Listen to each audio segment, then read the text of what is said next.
창세기 라이프 스타디 메시지 1번 두 번째 요약, 성경의 다른 기능들 이외에도 성경은 우리에게 많은 다른 유익이 있음을 알려주고 있습니다. 성경은 우리에게 구원에 이르게 할 수 있는 지혜를 얻게 합니다. 디모데후서 3장 15절의 말씀이고, 성경은 생명의 씨를 산출하는 기능을 갖고 있습니다. 성경의 말씀을 통해서 우리는 거듭날 수가 있습니다. 거듭난 후에도 성경은 우리가 주 안에서 공급을 받고 자라날 수 있는 영적인 젖과 음식이 된다고 말합니다. 그러므로 우리는 주의 말씀을 먹어야 합니다. 즉 우리의 영을 사용하여 주님의 말씀을 우리 속에 받아들여야 한다는 말입니다. 또한 성경은 우리에게 가장 좋은 교훈을 줄 수 있으며 하나님의 사람으로 온전케 할 수 있습니다.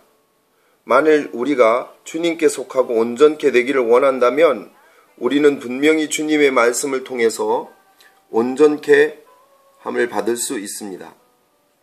구약, 성경은 두 언약으로 되어 있는데 그것은 구약과 신약입니다. 구약은 주로 그리스도를 예언한 것이며 그리스도께서 오실 것을 많은 예표와 그림자들로서 예언하고 있습니다. 누가복음 24장에서 주 예수님께서는 구약은 자기에 관해서 쓰여진 것이라고 두 번씩이나 우리에게 알려주십니다. 구약은 세 부분, 즉 모세율법과 선지자의 글과 시편으로 구분되어질 수 있습니다. 주님께서는 구약의 각 부분에 자기에 관하여 쓰여 있다고 말씀하셨습니다. 또한 주님께서는 요한복음 5장 39절에서 구약은 그에게 대하여 증거하는 것이라고 말씀하셨습니다. 히브리서 10장 7절에서 주님께서는 다음과 같이 말씀하셨습니다. 두루마리 책 구약에 나를 가리켜 기록한 것과 같이 라고 하셨습니다. 이와 같이 구약은 주로 하나님의 백성들에게 모든 것이 되시는 그리스도를 예언하는 것입니다.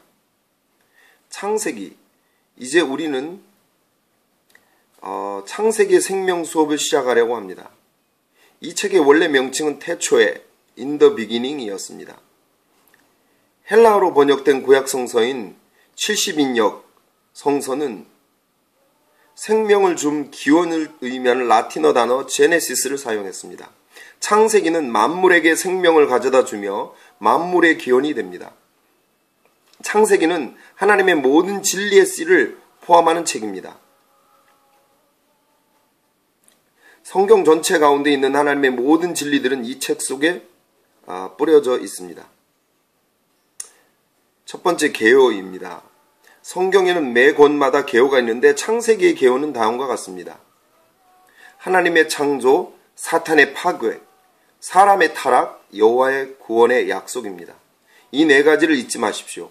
창세기는 50장이나 되지만 그것은 매우 간단한 책입니다. 창세기는 세 부분으로 나누어집니다.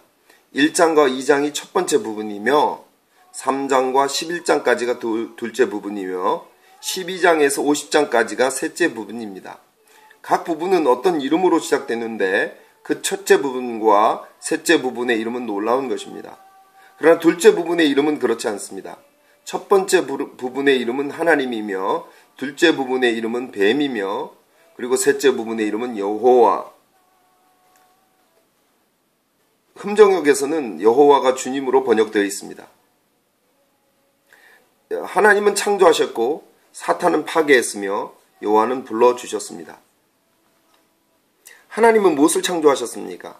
하나님은 하늘들과 땅을 창조하셨습니다. 그러나 이것이 전부가 아닙니다. 마지막에 하나님은 사람을 창조하셨는데 그 이유는 하늘은 땅을 위하여, 땅은 사람을 위하여, 사람은 하나님을 위해 있기 때문입니다. 하나님의 창조가 끝난 후 간교한 뱀이 이 창조를 해치기 위해 몰래 들어왔습니다. 뱀은 결국 하나님의 창조를 파괴했으며 참으로 배반으로 시작해서 배반으로 끝을 맺었습니다. 11장은 타락한 사람이 극도로 거역한 것을 보여줍니다. 소망이라고는 전혀 없었습니다. 그러나 소망이 왔습니다. 왜냐하면 여호와께서 아브라함을 불러내시어 새로운 출발을 하셨기 때문입니다. 할렐루야! 하나님은 창조하셨고 사탄은 파괴했으며 그러나 여호와께서 불러주셨습니다. 당신은 어느 부분에 속하여 있습니까? 창세기의 처음 2장은 분명히 하나님의 창조의 기록입니다. 다음 48장들에서 우리는 8사람의 생애를 발견하게 됩니다. 아담, 아벨, 에녹, 노아가 한 무리이며 아브라함, 이삭, 야곱, 요셉이 다른 한 무리입니다. 이 두 무리는 각각 다른 혈통에 속해 있습니다. 처음 넷은 아담의 혈통에 속한 사람들이며 다음은 아브라함의 혈통에 속한 사람들입니다.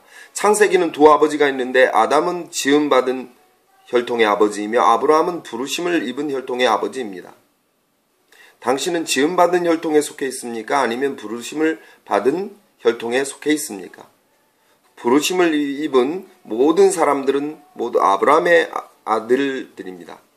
갈라디아 3장은 우리에게 예수 그리스도를 믿는 자는 누구든지 아브라함의 아들이라고 말해줍니다. 할렐루야, 이전에 우리는 지음을 받았지만 지금은 부르심을 입었습니다. 고린도전서 1장 24절에서 말씀하시기를 부르심을 입은 자들에게는 그리스도가 하나님의 능력이요 하나님의 지혜라고 말씀하십니다. 우리는 이제 지음받은 백성이 아니라 부르심을 입어 영원히 그리스도를 먹고 누리는 백성들입니다. 중심사상, 두 번째 중심사상입니다. 성경에는 또 매 권마다 중심사상이 있는데 창세기의 중심사상은 다음과 같습니다. 그리스도는 타락한 인간의 소망이며 구원이심. 하나님은 그리스도를 통하여 타락한 인간들로 하여금 그분의 목적을 성취하게 하실 것임. 우리가 창세기를 실제로 완전히 이해한다면 우리는 그리스도가 타락한 인간의 소망이며 구원이 된다는 것을 깨달을 수 있습니다. 하나님께서는 그리스도를 통해서 타락한 인간으로 그분의 목적을 성취케 하실 것입니다. 창세기는 그리스도를 중심으로 한 책이며 타락한 인간을 회복시키는 생명이 됩니다. 이 책은 처음 2장에서 이러한 창조의 기록을 말하고 있는지 왜 그런지를 설명하고 있습니다. 또한 왜 이 책은 다음 48장에서 8사람들의 생애를 말하고 있습니까?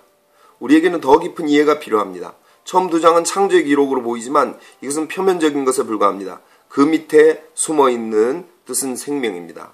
이 2장은 생명의 기록입니다.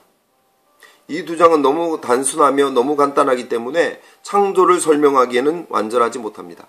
창세기 1장, 2장에서 하나님의 의도는 창조를 기록하는 것이 아니라 생명을 계시하는 것이었습니다. 이제 2장을 보기로 합시다. 먼저 하나님이 우주를 창조하셨는데 그 우주는 파괴되어 황폐하고 공허하고 흑암이 가득하게 되었습니다. 그런 다음 하나님의 영이 오셔서 생명을 낳기 위해서 알을 품으셨습니다. 생명의 영 다음에 빛이 왔으며 그것 또한 생명을 담기 위함이었습니다. 그 후에 공창이 만들어져 사망의 물을 나뉘게 하셨습니다. 그 다음 묻히 죽음의 물로부터 드러나게 되었습니다. 묻히 드러난 목적은 생명을 낳기 위함이었으며 즉시 모든 종류의 식물의 생명이 나타나게 되었습니다. 그런 다음 물속에 있는 동물의 생명과 하늘의 공창에 있는 동물의 생명과 땅에 있는 동물의 생명이 나타났으며 마지막으로 사람의 생명이 나타났습니다. 사람의 생명이 나타난 후 생명나무로 예표된 하나님의 생명이 나타났습니다. 이와 같이 이 2장은 엄밀히 말해서 창조의 기록이 아니라 생명의 기록임을 알 수 있습니다.